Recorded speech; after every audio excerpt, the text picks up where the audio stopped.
Norihiko, Martin, Jose, and Bo for their contributions to this session. And then we move to the final part of our special seminar, and that is the conclusions and future work, in which we will have two parts. In the first part, we will have information on technical assistance activities of the international organizations related to economic statistics and national accounts. So there we have short interventions from the three international organizations. So first, Levan from the IMF will address us, then Benson from the UNSD, and we conclude with Stephen from the UNECE. And after that will be the conclusions and recommendations, basically where I will present the conclusions from this special session. And well, we also look forward to what would be a possible topic for next year for this special session. So I'd like now to hand over the floor the first to Levan from the IMF, who will shortly introduce us to the activities and ongoing work at the IMF. Levan.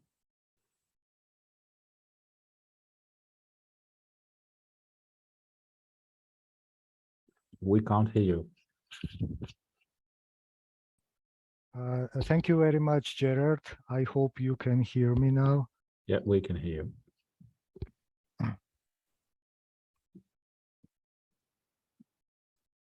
So I just shared the presentation about the current practice in our region. Okay. Yeah, we can see your presentation. Okay. So our region, SICAMTAC, covers 9 countries. It's Armenia, Azerbaijan, Georgia, Kazakhstan, Kyrgyz Republic, Mongolia, Tajikistan, Turkmenistan, and Uzbekistan. So it's mostly Central Asian, Caucasus countries, and Mongolia. Okay. And we provide technical assistance on national accounts and price statistics. And considering the current situation, the 7 out of 9 countries compile annual supply and use tables at current prices. And timeliness of publication, it varies from 11 to 24 months after the from the end of the corresponding year. And currently, none of those countries compile SUT at constant or previous year prices, and also SUTs are not available on a quarterly basis. So only annual data are available at current prices. And I have to say that the technical assistance on supply and use tables is not the most popular topic. So when we discuss the technical assistance needs with my colleagues from different countries, usually they prefer to receive technical assistance on high frequency indicators, such as monthly indicator of economic growth, quarterly GDP, and so on. And it is understandable because the high frequency indicators are in high demand from the government, and but it also indirectly have a negative impact on the development and on the overall quality of supply and use tables, because once the monthly indicator is announced, and in most cases it is based on incomplete data. Let's say, for example, only 60% of GDP can be covered from available monthly sources. So the remaining 40% is based on the rough estimates. But of course, at the quarterly and annual level, we should adjust this monthly data. But But once it is already announced, it may be difficult to completely change these already announced estimates, and of course it have impact on the overall quality of the annual national accounts and the supply and use tables in general. But also there is a little demand in the region. We still had cooperation with Uzbekistan, and we had a chance to test the supply and use table balancing tool for using the data for Uzbekistan.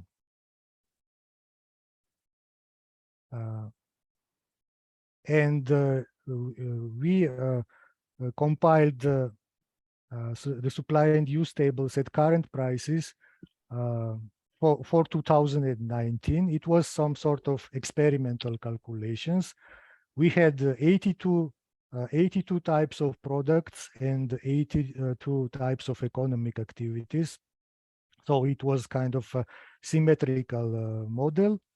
And in Microsoft Excel, we applied this tool, which was presented yesterday by my colleagues. This is about the supply and use tables. We did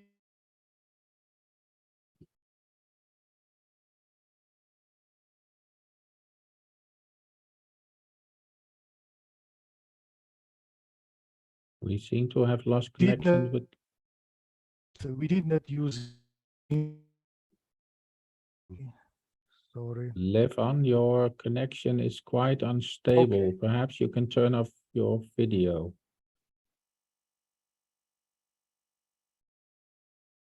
Okay, I will try.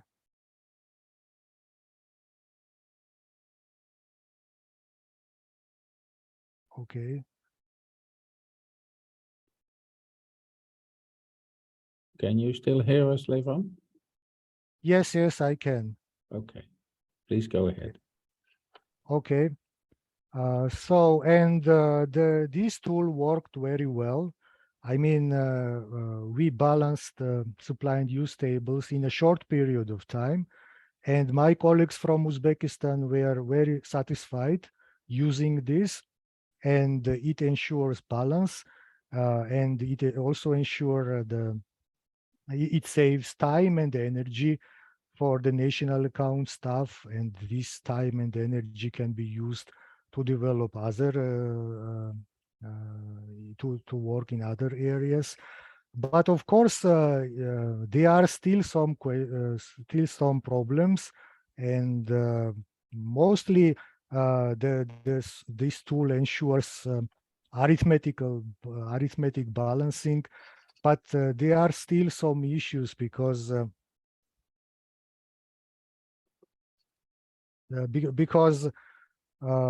in terms of logical control, there are still some issues related. For example, some indicator can be very high, which is practically very hard to believe. Let's say changes in inventories for particular products can be very big, or a trade margin for a particular product can be very unrealistic.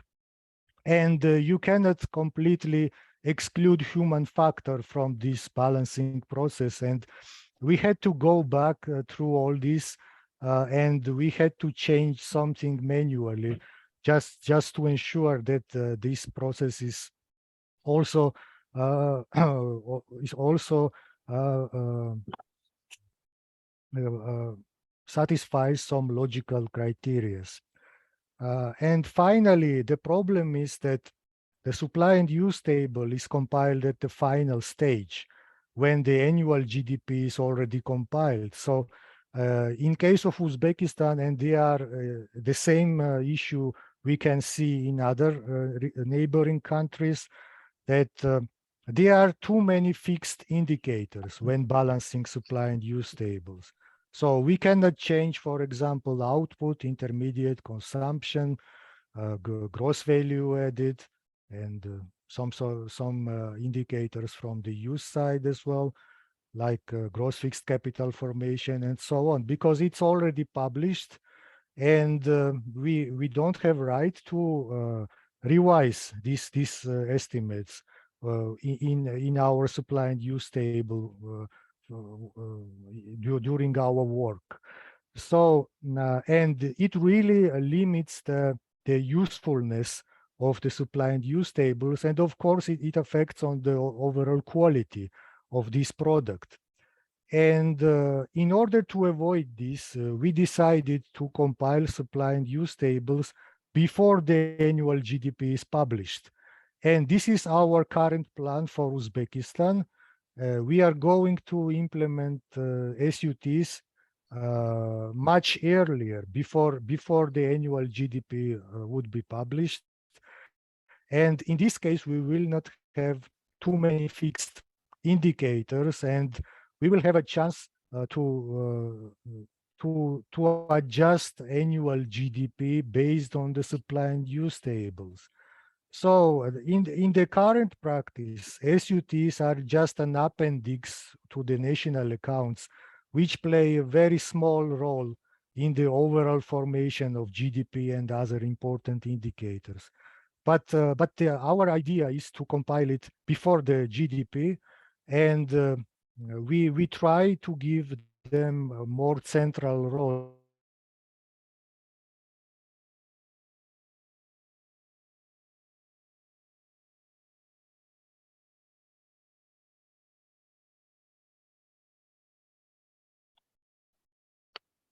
central role in the national accounts. In order to win, we will have more change some indicators in this regard. But once we compiled this indicator in 2020, then the COVID constraints also prevented our further progress in this area. But starting from the next year, in January 23, we are going to implement this supply and use table framework in Uzbekistan. And I believe that we can also contribute to the overall quality of the annual national accounts by implementing this practice. And also, I would like to use this opportunity for other countries, if they are interested to implement this balancing tool in their annual supply and use tables. We can provide this type of technical assistance to other SICAM countries as well. And also another area of possible further cooperation, is to compile SUTs at constant prices, which will be also very important and a huge step for the region, because currently we don't have constant price SUTs in the region. So I hope that we can have some progress in this area in the coming year. And of course, we are going to implement the input-output table converter from SUTs, and we will use the results of my colleagues from the IMF, which presented this type of converter, and we will try to implement in one of these countries in SICAM region, if we will have a chance. Thank you very much, and I hope that despite some complications in my internet connection, I was still able to deliver main messages. Thank you very much. Okay, thank you very much, Levan. And indeed, well, for my part, we could perfectly follow what you were saying. So, well, but let's then move on to the other international organizations. So now pass on the floor to Benson from the UN Statistical Division.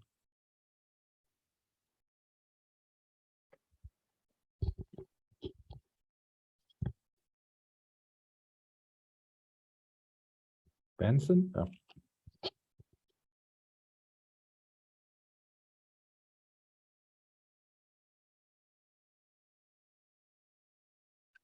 Benson, can you hear us? Yes, thank you, Gerard. Yeah, I'm trying to show my slides, but okay, there seems to be a slight problem with the laptop. It's a bit slow in switching from one application to another. Anyway, Benson, now yes, if you yeah. don't mind, I can share it for you, so you It's can okay. just tell me. It's okay. I have the what do you call that? I have the slides in front of me now. Then Okay. I need to look for the share button. It's very difficult because of the internet connections and too many people. Sorry, But I still managed to deliver somehow. So actually, I presented the CCAMTAC presentation, I'm on him. and Uzbekistan benefited from this. I'm trying to share the presentation. Sorry, can you all see the presentation? No, we cannot see a presentation Okay, yet, Benson. Sorry. But if you like, Stella can share the presentation for you. Okay, now I can see the share screen button. Don't worry. Just now it was missing. Yeah. Okay. Oh, sorry, wrong one. Yeah. Hang on, please.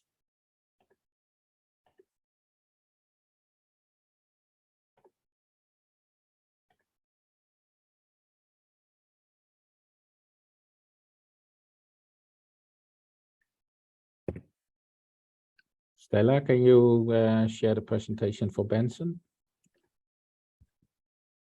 Yes, Gerard, I can do this. Can you let me try one more time. Sorry. Yeah. Hang on, please.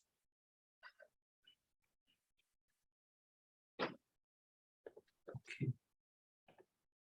How about now? Yeah. Yeah, we see your screen now, and if you put it in presentation mode, we can see the presentation. I'm trying to do that. Give me a second, please. How about now? Is it in slideshow? Yeah. Yeah.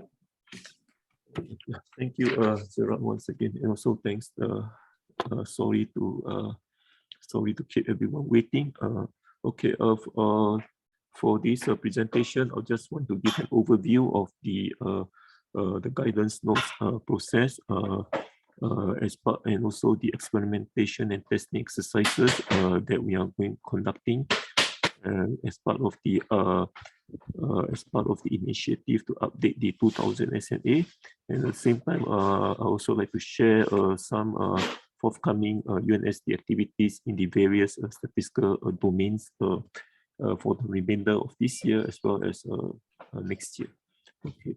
First, the update of the SNA. As we all know, we are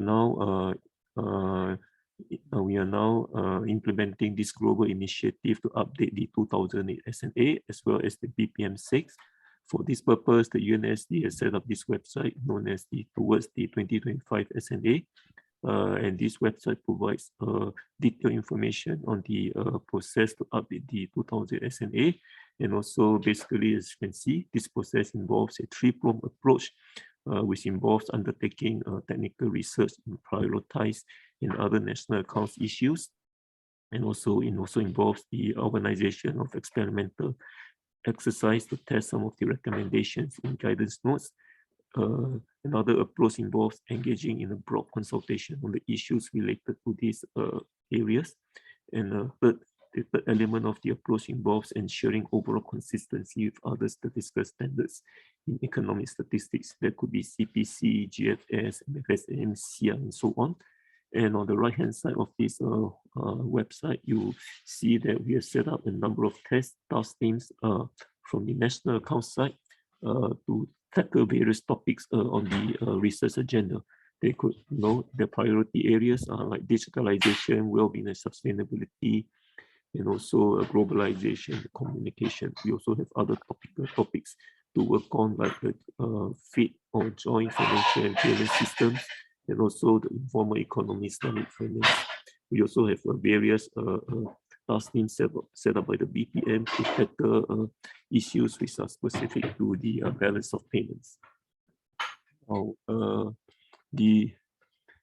as we all know, probably know, the work to update the SNA is in full swing.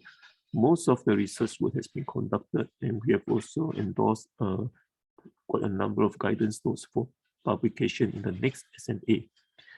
We have a few remaining guidance notes left to prepare, and they will be cleared for global consultation, hopefully over the next few months. I think basically the recommendations to in the various guidance notes can be categorized in terms of the impact on the national accounts and concepts and definitions, and they can be grouped into the following 4 types, broadly speaking. The first type of recommendations would basically involve proposing a change to the SNA boundaries. That could be the consumption or asset boundaries. The second type would propose a change to the SNA central framework. And the third type will involve proposing the publication of supplementary tables within the boundaries. And the fourth type will involve proposing extended or satellite accounts, which could go beyond the boundaries. Whatever it is, we realize that, changes may somehow be misinterpreted or misunderstood by the wider user community out there. So that's why we have a task team of communication, as I pointed out just now. And one of his tasks is to come up with ways and means, to highlight these changes to the user community out there in a user-friendly manner, so that everybody would have a consistent understanding of what these changes are all about. Okay, now we have been talking about guidance notes, but actually how is the guidance notes prepared and how is it circulated for a global consultation? The first thing to note is that, we have various task teams as mentioned just now. Each task team is assigned a specific topic to work on or several related topics to work on. Whatever it is, the guidance task team concerned will draft the guidance notes. And then after that, these guidance notes will be reviewed by the relevant groups, whether that could be the AEG, ISWGNA, BOCCOM, BPTT, or some other community out there. That could be like the government financial statistics community, for example. And after this guidance notes has been cleared, it will be sent for global consultation. And then after that, the outcome of the global consultation will be will be presented at various meetings, like the AEG, ISWGNA meeting or the BOCCOM meetings, and where relevant. And then these groups will discuss the outcome of the global consultation, and then if everything is fine, they will endorse the recommendations to be included in the next SNA and also the next BPM where appropriate. There could be instances where, some of the recommendations in a particular guidance notes may need to be tested. And for this purpose, we will organize experimentation and testing exercises to do so. And also, hopefully, over the next couple of years, we may also want to consider implementing some of the proof recommendations in countries. When it comes to conducting experimentation exercises, this is basically the broad overview of the process. I think there was a kickoff letter sent by UNSD in December 2021 to all the NSOs around the world to inform them that there is a possibility that the community will be organizing experimental and testing exercises to test some of the recommendations in some of the guidance notes. And then once it has been decided that a particular guidance notes needs to be tested, the recommendations in the particular guidance notes need to be tested, We will send standard request letters to the countries to ask them to volunteer to participate in the exercise. And then we'll request information from the countries in step 2 in the online questionnaire, and we ask them to provide information such as the specific resources they may need to conduct to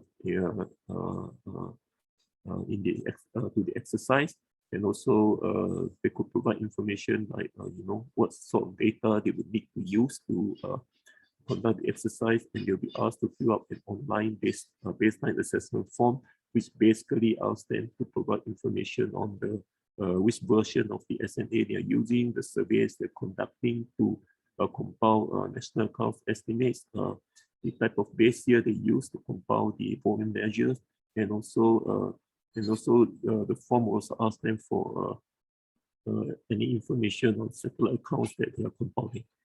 And then once we have received interest responses from the countries indicating that they would like to take part in the exercise, in step 3, we will work together with the various communities like the AEG, ISWGNA, and the relevant castings to look through the list of volunteer countries, and we will also access the responses they have provided in the baseline assessment form. And from there, we'll decide on a list of eligible countries to participate in the exercise. And then after that, we will send a response letter to the countries, informing them whether they have been selected to participate in exercise or not. And in the letter to those countries which have been selected to take part in the exercise, we will provide information on the timeline involved for the exercise. And to those countries which are not eligible to take part in the exercise, we'll provide the reasons involved. And mostly the reason could be because we do not want too many countries from a particular region to take part in the exercise. In other words, we want to have a diverse group of eligible countries for a particular exercise. And then in step 5, we will launch a meeting to discuss with the eligible countries various TOR for the exercise, the project plan, the timeline, and also discuss the need for assistance if necessary. And then after that, we'll move to the implementation stage of the exercise, and then after that, we'll report the results and also get feedback from countries on their views on the exercise. And eventually, in step 7, we hope to provide the outcomes of these exercises in a database. What is the role of UNSD in all of this? I think UNSD is the overall coordinator for the global consultations of the guidance notes and also the experimentation and testing exercises. So we prepared online questionnaire for global consultations. I think some of you may have seen this questionnaire when you responded to some of the guidance notes. And also, we also prepared an online questionnaire with a list of questions for the experimentation exercises. And this is done in consultation with the relevant task teams. Our role is also to circulate the guidance notes for global consultation, invitation letters for the experimental estimates exercises. And we also process the outcomes of global consultations and experimental estimates exercises. And we maintain the global consultations website, which basically presents a list of global consultations under list of guidance of under global consultation and global consultation, and also the list of exercises, experimental exercises we are conducting. We also organize outreach activities through various global and regional webinars and so on with the relevant partners, like for example our regional commissions and other ISWGNA partners. Okay, and this is the global consultations webpage that I mentioned just now. It shows the list of global consultations that are under the list of guidance notes that are under global consultation or they have closed. It also provides information on the testing and experimental exercises we are conducting. As you can see, a lot of the global consultation for the guidance notes are already closed. And I think right now we have one open, one experimentation which is open. and that is for DG6, which is the recording of data in the national accounts. Next, we move on to the forthcoming activities of UNSD. I think for the remainder of this year, we have quite a number of activities lined up, ranging from those related to geospatial information data, those to, and they also related to big data, like for example data stewardship on the 2nd and on the 2nd and 3rd of November, and also we have also another meeting lined up related to the SDGs on the 7th to 9th of November, and also one particular event I want to highlight is the Global Conference on Macroeconomic Statistics for the Future, which UNSD and Eurostat are jointly organizing.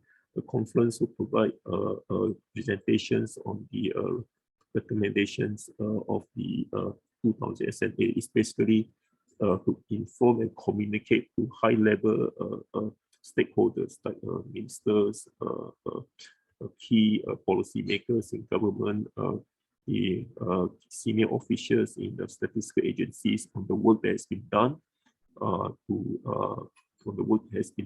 to update the SNA and the BPM. So those who like to attend the event, you can click on the link in the slides, and then it will send you to the event webpage where you can register for the event. I must say that with traveling opening up, most of these events you see here are actually in-person events. Okay, and for in 2023, we have our World Cup, which is the 54th session of the UNSC, and it's going to take place from the 20th of February to 3rd of March 2023. We also have another meeting on geographical names in 2023. Right now, the schedule for 2023 is a bit bare because a lot of our colleagues over here are busy organizing meetings for the remainder of the year. So if you want to find out, if you want to keep up to date on the activities organized by UNSD and also other organizations, you may wish to refer to our global calendar of statistical events. Yeah, and the link is provided at the bottom of the slide. I think this is basically all I have to present, and thank you very much for your attention. Okay, thank you very much, Benson, for updating us on the work done in the SNA process. I think we're well underway for a new SNA, so and also for the work that UNSD does and the events which are organized in the next few months. With that, I now move over to Stephen Vale from the UNECE, who will update us on the work done by the UNECE. Stephen. So thank you very much, Gerard. I just share the screen now, and hopefully that's working okay. And you can see the slides. It works. Great, thanks. So looking through the list of attendees, I see quite a lot of familiar names, but for those of you who don't know me, I'm Stephen Vale. My role is Regional Advisor in Statistics at UNECE, and that means that I'm responsible for coordinating all of our statistical capacity development activities, so across all statistical domains. And I'm going to give you just a brief overview of some of the main areas that we're working in at the moment and in the near future. I won't go into a lot of detail on specific events or activities. Most of that is available on our website. So I'll start with perhaps our sort of flagship capacity development activity. And this is basically often the starting point for more detailed interventions. And this is what we call the global assessment of national statistical systems. And these are where we take a group of experts, usually 5 or 6 people, into a country, and we spend a week reviewing the way that their national statistical system is organized. And we also look at all of the main statistical domains, including, of course, national accounts and macroeconomic statistics.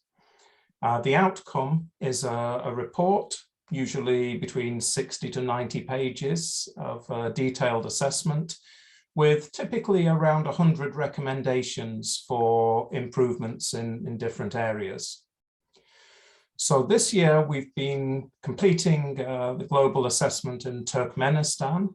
We had the expert mission back in May, and we're currently finalizing the report together with the statistical office there. We're about to start a new round of these assessments in 2023 with an updated and streamlined methodology. And probably one of the first will be Kazakhstan, who've already requested that they have an early assessment in this new round. And I should also mention that these global assessments are a joint activity. So UNECE, together with Eurostat and European Free Trade Association, EFTA. We also have various technical cooperation projects. I'll start with the one you may be most familiar with, which is also the one linked to this workshop, and that is something called Echostat. So this is funding from the World Bank, and it's all about enhancing coherence and integration of economic and social statistics in support of the implementation of the SNA 2008. It was originally due to finish, I think, already last year or even 2020. But of course, COVID got in the way and there were funds left. So the World Bank have kindly agreed that we can continue until the end of 2023. So there will be a number of other events through that period in support of this project. On the slide here, of course, I mentioned today's session, the special session on supplying use tables. And also we're planning to have another special session sometime next year. I want to mention as well something that we started doing very recently in the context of the COVID pandemic. And we found that we had quite a lot of capacity development money spare because, of course, there was no travel, so no physical workshops. And we started exploring how we could use that money for a series of what we call micro projects. And these are small in-country projects, typically less than 10,000 US dollars total budget, usually fairly short term, about 3 months maximum, where we would help a national statistical office in a very specific area. So typically this would involve engaging consultants to help resolve a particular challenge for the National Statistical Office. And these projects are also usually three-way partnerships between the National Statistical Office, UNECE, and a new resource that we have now in many countries around the world, the UN country teams, which also now have focal points on data and statistics. So we have now UN people on the ground in each country with some knowledge of the challenges in that country in data and statistics. So just a few examples of these micro projects. At the end of last year, we had a project in Armenia reviewing migration statistics with a focus on how to incorporate them in the population census. We had a recent project in Moldova involving training on modernizing official statistics for the National Bureau of Statistics, but also for other government departments and the central bank. And we're just coming to the end of a project in Montenegro on implementing a new reporting platform for their SDG statistics. Now, we haven't really done a lot so far in the area of economic statistics, though we did have one micro project in Albania last year that touched on price statistics in the context of the pandemic.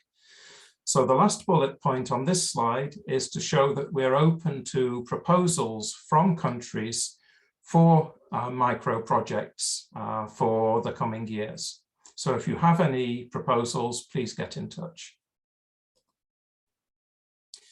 We also have a new project just started. This is financed by the United Nations Development Account, and it will be all about improving the agility of national statistical systems to better meet the post-COVID-19 data needs for recovery.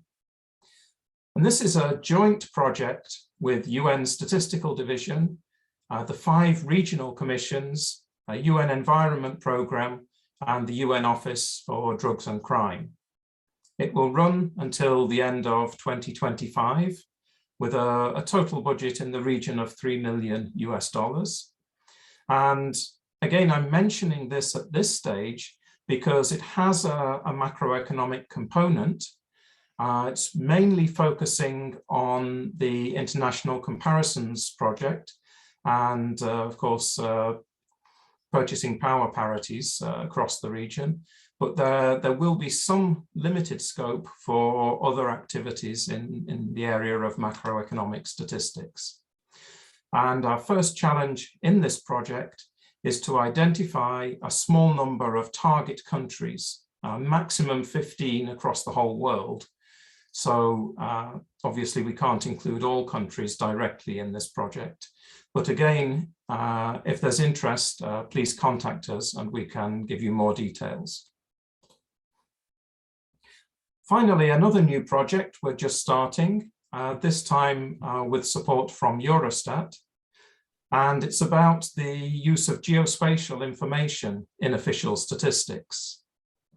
Now, initially, you might think that doesn't have a great deal to do with national accounts and macroeconomic statistics, but we're seeing that increasingly in many countries, the geospatial dimension of statistics is becoming very important.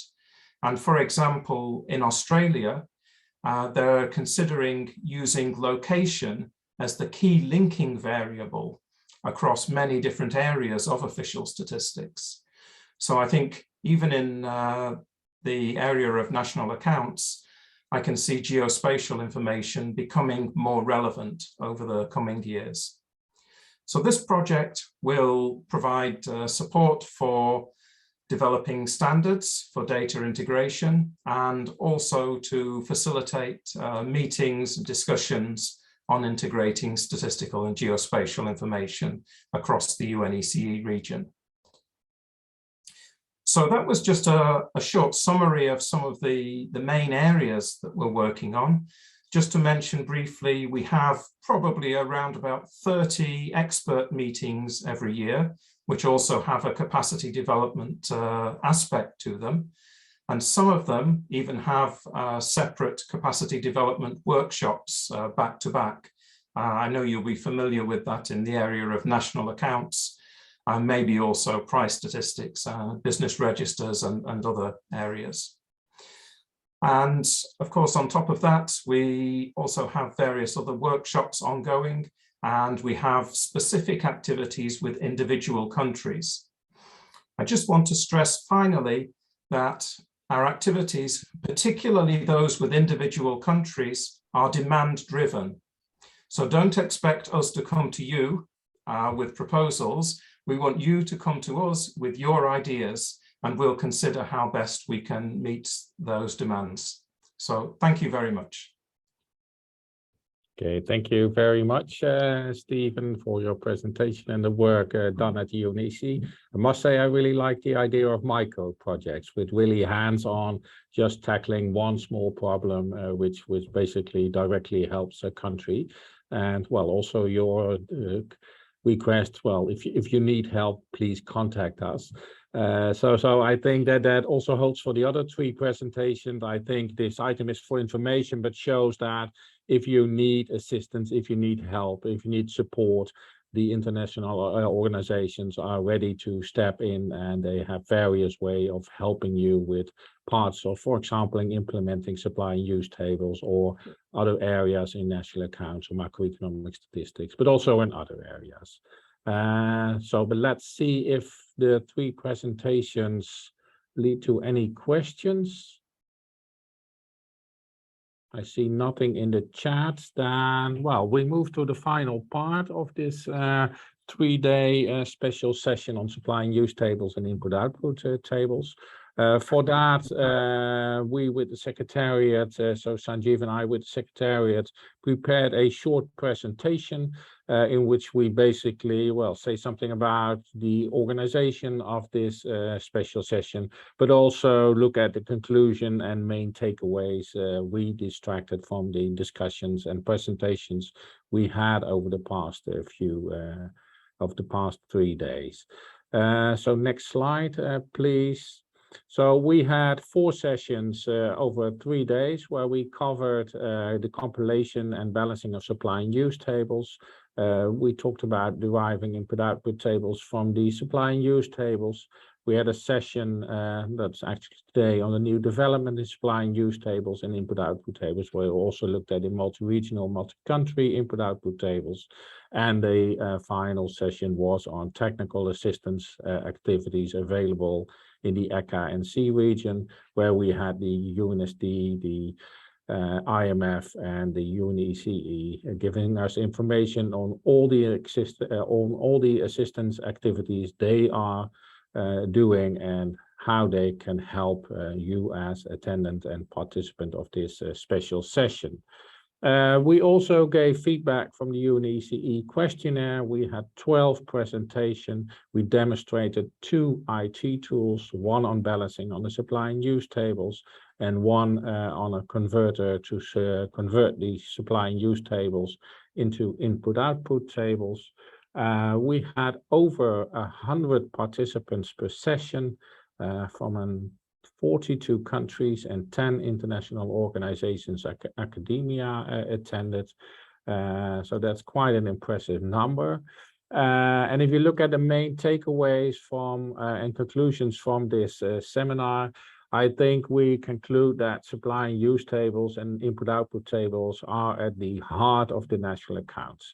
I think we can fairly conclude that using the framework leads to better quality, coherence, and consistency, also for your macroeconomic aggregates. Annual supply and use table in current prices and in volume terms, together with purchaser prices and basic prices, should in the end be the aim, which of course, well, it may not be what you do at the start, but it should be in the end the aim, and it may of course be limited to the resources available, but also to the data available in the systems, the IT systems you have for compiling the annual supply and use tables. Another conclusion could be or should be that GDP is preferably the outcome of the balanced supply and use tables, with of course the notion that in the first stages of the development of supply and use tables, it could be perfectly also that GDP and other macroeconomic aggregates are the preset target for compiling the supply and use tables. But in the end, the preferable way is that the outcome of the supply and use table of the GDP is derived from the supply and use tables. We also talked about the starting point, and there we concluded that, well, it would be good, and if you want to compile supply and use tables, that you identify all possible data sources available. So within your statistical office, outside the statistical office, but also look at international data, which is perhaps available, like we saw in the previous session today, where you see that the multi-regional input-output tables might also provide information.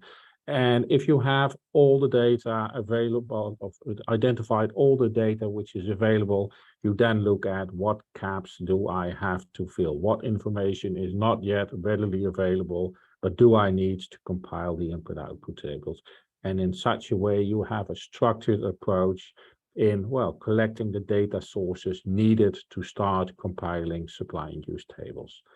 When you have the information available, the next step would be to organize the available information, use the standard classifications, use the models, etc., etc. And what we also can conclude from this special session is that, well, we like to work with rectangular supply and use tables with more products, because that improves the way we can deflate and balance the supply and use tables to also, well, produce the supply and use tables at constant prices and produce important figures like economic growth. And the level of detail is, of course, important for the compilation, deflation, and balancing. But then again, you have to look at disclosure issues when you, start publishing the results. Larger discrepancies, if you look at balancing, and that's what we also had in the discussion today when Sanjeev moderated the Q&A. You saw that, well, larger discrepancies, I think we all agree, you always have to, solve them manually. You have to do manual balancing for the larger discrepancies. You really have to look into those larger discrepancies and see what's the discrepancy between the different sources. How can you solve them?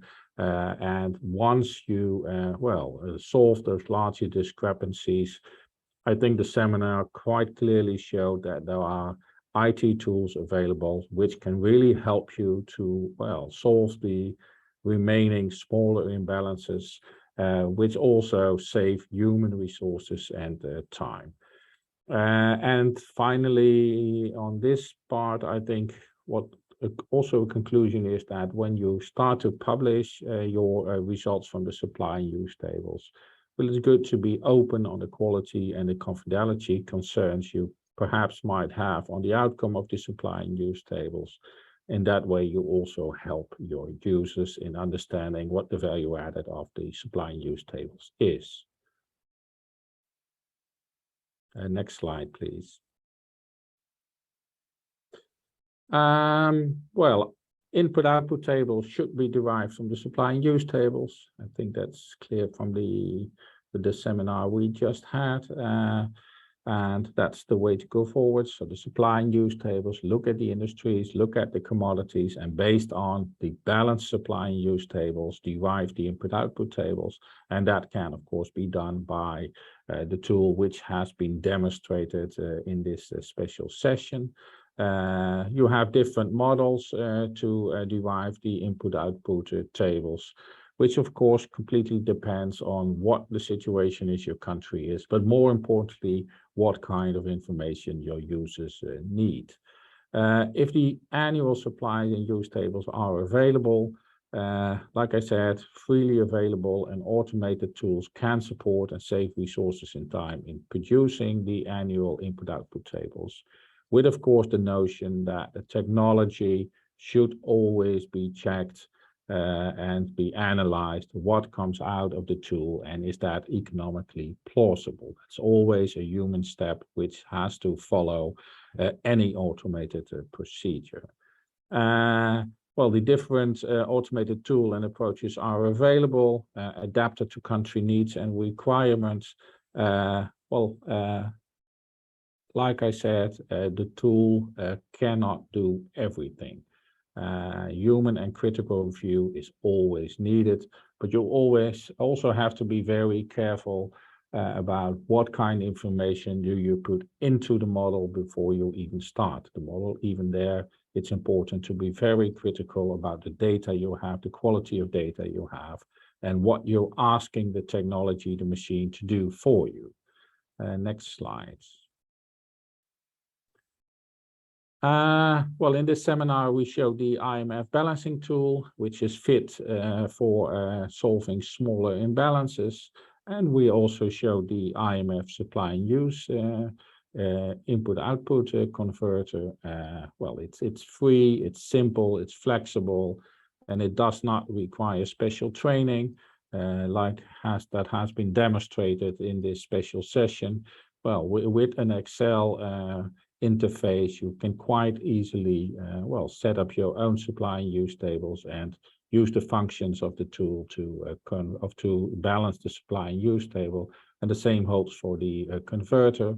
And well, as has been shown, they are easily adaptable to specific country requirements. Of course, countries are invited to download, test, and give feedback. I think the best, it is always the proof of the pudding is in the eating. Download the tool, try it, see if it suits your needs, if it helps you in your daily work. And if you do that, also, well, give feedback to the IMF for what are your experiences with the tool, what kind of perhaps requests you might you have for future versions of the tool. And for that, the contacts are on the sheet.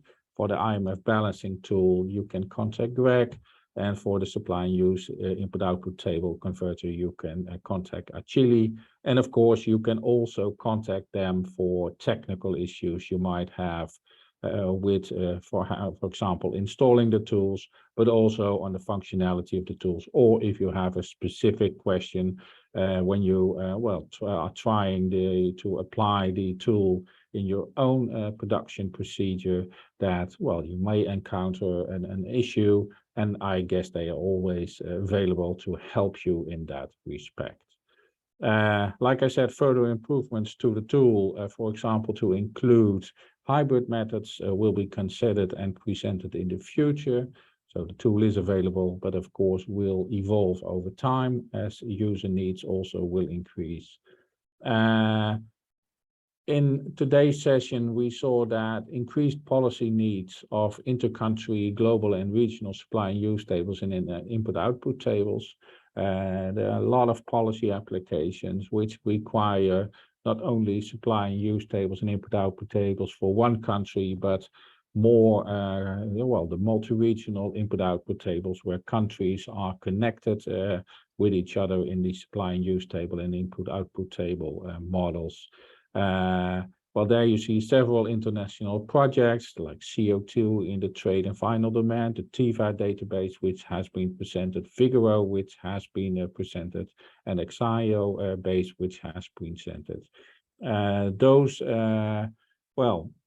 more advanced developments in input-output tables and supply and use tables serve a purpose on their own, but they also help us to avoid duplication of efforts, to reduce burden on National Statistical Office, and like discussed in the Q&A, it could also help you to provide feedback on national data, or even help you to get extra information on how to compile supply and use tables and input-output tables for your own country.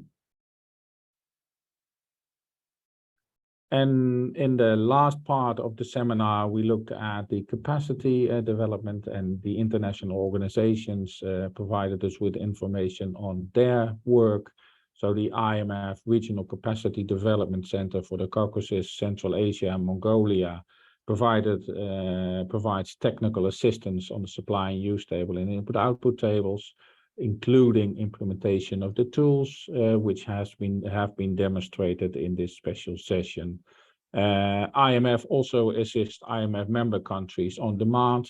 The UNSD coordinates and supports the testing and early implementation of the SNA 2008 update guidance notes, where well-established supply and use tables and input-output tables will really help the implementation of many of the SNA 2008 update requirements. And more information can, of course, be found on the excellent website of the UNSD.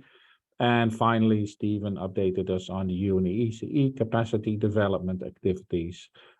He showed that there are instruments like global assessment, but also micro projects and the geospatial projects, and also new larger projects. And well, I think from all the three presentations, also international, from the international organizations, it's clear that help is available if you have specific questions, for example, on supply and use tables, input-output tables, but also in a much wider area of statistics. And like Stephen said, well, we do not come to you to ask what you want. You have to come and to us to see how we can help you. And if you have such questions, I think the presentations clearly show that much help is available in that respect.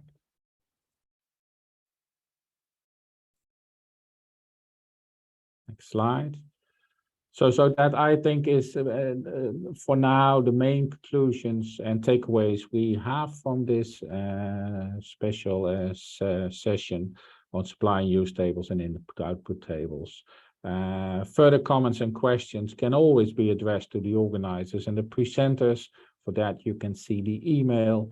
There will be a report of the special session with the main conclusions, which will be circulated in the next few weeks, and an evaluation questionnaire in English and Russian is available at the link you can see. And I would really like to call upon you to fill out the questionnaire, because that also helps us as organizers, so the UNECE, but also the organizers of the special session, to really look into how can we improve and what could we do, what is good in this session, what should we keep for next year, but also what could be improved for next year. So please fill out the questionnaire. The link will also be posted in the chat. And with that, I think we come to the end of the conclusion part. Not yet. So I like to thank you, of course, all for joining our discussions. I hope it was very helpful to all the attendees. The presentations and IT tools are available at the UNECE website. And well, if you have any further questions, like I said, do not hesitate to contact the UNECE Secretariat. It could be questions about what we discussed over the past 3 days, but also other questions. Please contact them and we see how we can help you. And of course, like I announced when we started today, well, we will have a special session again next year. And we're looking for ideas for the special session for next year, so that they are much welcomed. I do not expect that, well, now many ideas will be put in the chat, but if you have, please raise your hand and well, take the floor. Otherwise, well, if you have ideas, if you have specific requests for next year, please let us know at the UNECE Secretariat, because I think the special sessions are organized for you as attendees to help you the best with the problems you're facing or with the issues you're facing. So if you have any ideas, they are much welcomed. And with that, if there are no further wishes to take the floor or to intervene, I think, Gerald, we have request from Jose. I see Jose, yes. Yes, thank you, Gerard. Just to comment to all our participants that the International Input-Output Association is organizing special sessions on supply and use tables every year. There are a number of statistical offices attending. We hope to increase more the number of participants there. And we encourage you to participate, to attend next year. It's the last week of June in Italy, and come to the Input-Output Conference, where you will find users and producers. And that could be a good opportunity to continue these discussions. Okay. Thank you. Thank you very much, Jose. And indeed, the International Input-Output Organization is an organization which, well, organizes events like this, but it's also a good source for more information on the latest developments in input, output, and supply and use, not only on the construction, but also on the policy applications and academic research in that area.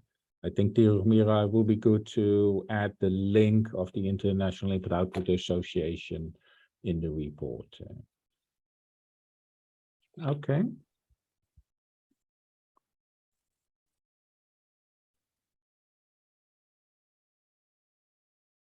Yes. Then final words from my part. I like to thank all the speakers for their contribution to this special seminar. Of course, I like to thank all of you as audience and participants of this special seminar. As I said, I really hope it helps you in your daily work. And of course, like to thank the interpreters. I'm always impressed by the work they do, and they have simultaneous translation of what I'm saying in English. So that really always really impresses me. And a big thanks to all of the interpretation for helping us in this seminar. And my cue now says I have to check with Tihomira if she'd like to add something. I already see you on the screen, Tihomira. Thank you, Gerald. I think it was a useful session, but provide us really your critical feedback in the questionnaire. We always have been having these doubts between online session that allows you to participate with more people and train more people in the office, and in-person meetings where, of course, the interaction is more easy and discussion is maybe more easy.